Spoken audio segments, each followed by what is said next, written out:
जय श्री राम। हिम्मत, मेहनत, साहस और पराक्रम के ग्रह मंगल देव उच्च के होने के जा रहे हैं। अब इन उच्च का ग्रह मंगल ब्रह्मांड के अंदर किस प्रकार के फल देने के लिए तैयार है, उसी विषय को मैं आज आपके सामने लेकर आया हूँ। देखिए, कोई भी ग्रह अगर ब्रह्मांड में उच्च का हो रहा है, इसका मतलब है कि वो दीप्तादि अवस्थाओं में सबसे ऊपर जा रहा है।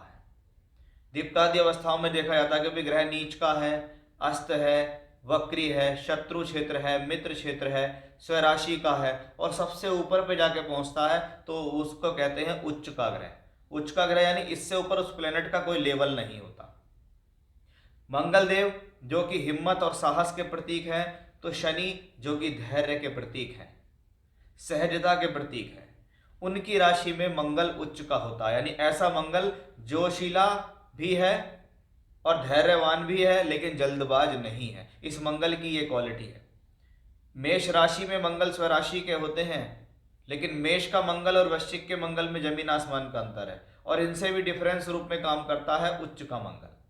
अब मंगल देव आने वाली 7 फरवरी 2024 को राशि परिवर्तन करेंगे, धनु राशि से निकलकर अब वो अपने उच्च के ग्रह शनि की राशि के अंदर उच्च के हो जाएंगे। यानी शनि के जो घर होते हैं, 2 घर हैं, एक मकर और एक कुंभ है। मकर के अंदर मंगल उच्च के हो जाएंगे और शनि ऑलरेडी सिंह अपनी कुंभ राशि में चले ही रहे हैं। यानी अगर देखा जाए तो कहीं ना कहीं अल्टीमेटली शनि को बहुत बल मिल रहा है, क्योंकि मंगल शनि की राशि में उच्च का हो गया और शनि स्वराशि के। शनि के दोनों ही घर किसी ना किसी रूप से बली है। अब ये जो मंगल ग्रह है, यहाँ पर लगभग 7 फरवरी से 15 मार्च बहुत अमूमन देखा जाता है 45 से 50 दिन के बीच में मंगल का गोचर एक राशि के अंदर रहता है। अब मंगल क्या है? हिम्मत, साहस, पराक्रम का प्रतीक है। यानी आपके अंदर इस प्रकार की एनर्जी देने वाला ग्रह है कि मेरे एनर्जी कारक ग्रह जो है वो अब बली है। अब उसको हम ये देखेंगे कि वो आपकी जो राशि है, उस राशि से वो किन भावों के अंदर गोचर कर रहा है, क्योंकि सारी एनर्जी किस भाव में जा रही है वो देखना है। मंगल किन भाव के स्वामी है वो देखना है। मंगल किन के साथ संबंध बना रहे हैं वो देखना है। तभी हमको पता लग पाएगा कि एग्जैक्टली जो मंगल ग्रह हैं, इनके गोचर का रोल क्या है, कि इस बार क्यों खास है। क्योंकि मंगल तो हर बार उच्च के होते ही हैं। मंगल के लिए देखा गया है कि 1.5 साल के बाद वो फिर से उसी राशि के अंदर प्रवेश कर जाते हैं। लेकिन इस बार ऐसा क्या खास है, वही हमारा आज का विषय है, जिसको मैं बहुत तरीके से आपको समझाऊंगा। क्योंकि पिछला वीडियो मैंने बनाया था, उसमें मैंने कहा शुक्र मकर राशि में गोचर करेंगे, मंगल भी मकर में गोचर कर गए, दोनों ही ग्रह शनि की राशि में, हर दोनों शनि इस दौरान कुंभ राशि में स्वराशि के। मंगल ग्रह इस दौरान 3 नक्षत्रों में भी गोचर करेंगे, उत्तरी आषाढ़, श्रावण और धनिष्ठा। ये 3 नक्षत्र होंगे मंगल के, जिसमें उनका गोचर होगा।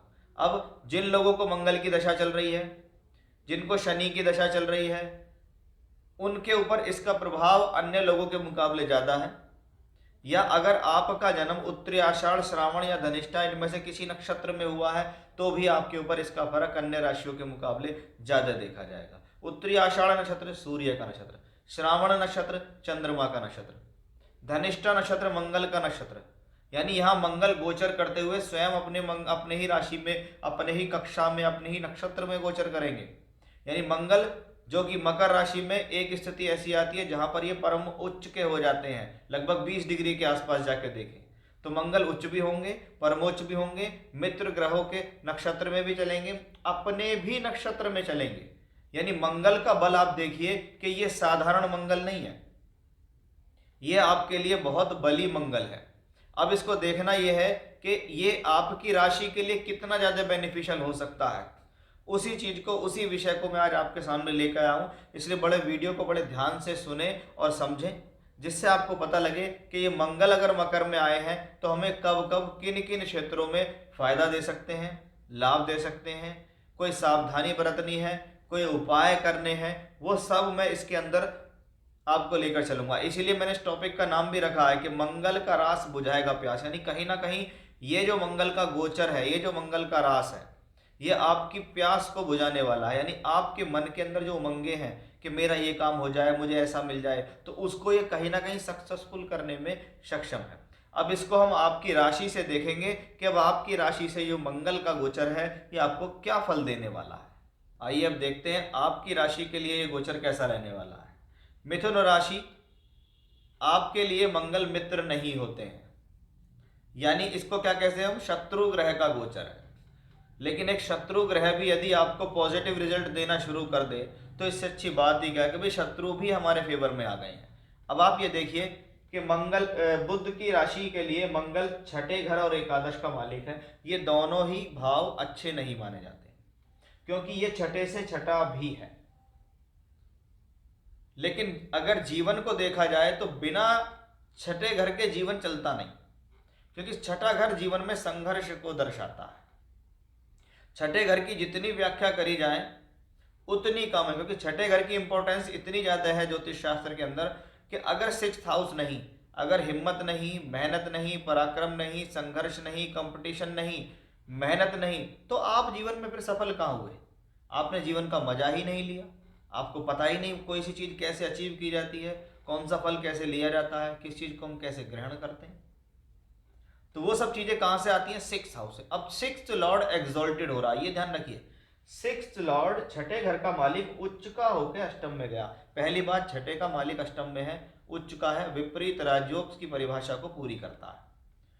यानी कहते हैं ऐसा ग्रह हिम्मत, साहस, प्रबलता तो देगा ही, तो विपरीत राजयोग बना रहा है उच्च का होकर, यानी विषम परिस्थितियों में भी बेहतर परिणाम मिलेगा।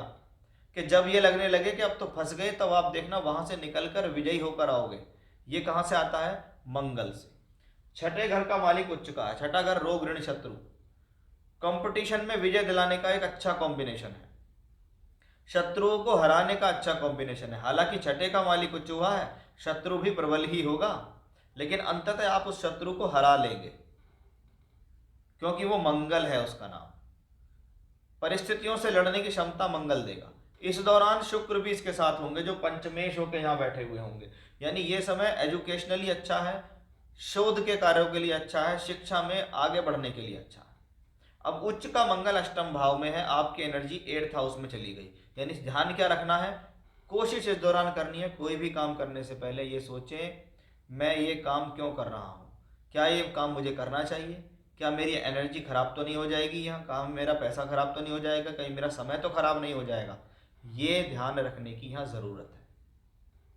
अदरवाइज क्या होगा, सब कुछ अच्छा चलते हुए भी आप अपनी गलती से या जल्दबाजी से नुकसान करेंगे। मंगल यहाँ 11th हाउस को वापस देखता है। 11th Lord expecting 11th house, 11वें घर का मालिक 11वें घर को देख रहा है। इसका मतलब है ये स्थिति लाभ के संदर्भ में बेहतर है। जब अष्टम में प्लेनेट उच्च का हो और लाभेश, उसको कहते हैं सडन गेन, अचानक से अपॉर्चुनिटी मिलेगी और अचानक से लाभ होगा, ये मंगल से आता है। इसको हम लॉस के कॉम्बिनेशन में नहीं गिनेंगे। ये मंगल यहाँ 2nd हाउस को देखता है, लाभ को देख के अपने ही भाव को बली करा, इसलिए सोर्स ऑफ इनकम बढ़ाने वाला, प्रमोशन तरक्की देने वाला। दूसरे धन भाव को भी देखता है, नहीं मंगल का संबंध अकेले 2 धन भावों से बना, लेकिन मंगल 2nd हाउस को भी देख रहा है। 2nd हाउस क्या है, वे ऑफ टॉकिंग है। तो इस दौरान ऐसी भाषा शैली का प्रयोग ना करें जिससे दूसरे को कुंठित हो आपकी भाषा, दूसरा आपकी भाषा शैली से ऐसा लगे कहीं मेरे ऊपर ये अधिकार जमा रहा है, किसी बात को थोप रहा है, या इसकी भाषा शैली जो है बड़ी कड़वी है या रूखी है। उस चीज का आपको थोड़ा सा यहाँ ध्यान देने की जरूरत रहेगी। हालांकि मंगल यहाँ शनि की राशि में रहेंगे। शनि की 2 राशि हैं, अष्टम और नवम। अष्टम में उच्च का मंगल, शनि नवम में, यानी शनि भी बली हो गया मंगल के उच्च के गोचर से। यानी अब भाग्य भी बली है, मंगल भी बली है, लाभ स्थान का मालिक मंगल भी बली है। यानी मंगल का ये गोचर भले ही शत्रु राशि का है, लेकिन अब शत्रु की ग्रह भी यदि आपके लिए बली हो जाएं और मजबूत हो जाएं तो इससे अच्छी क्या बात है। क्योंकि ये जो छठा घर है ये रोग ऋण शत्रु का है, लेकिन उसका जो मालिक है मंगल वो एग्जॉल्टेड है, इसलिए परेशान होने की जरूरत नहीं है। ये प्लेनेट आपके फेवर में है, ये विपरीत राजयोग में है, ये अच्छे फल देने में सक्षम। तो ये था मिथुन राशि के जातकों के जीवन में कैसा रहेगा मंगल के गोचर का प्रभाव। जय श्री राम।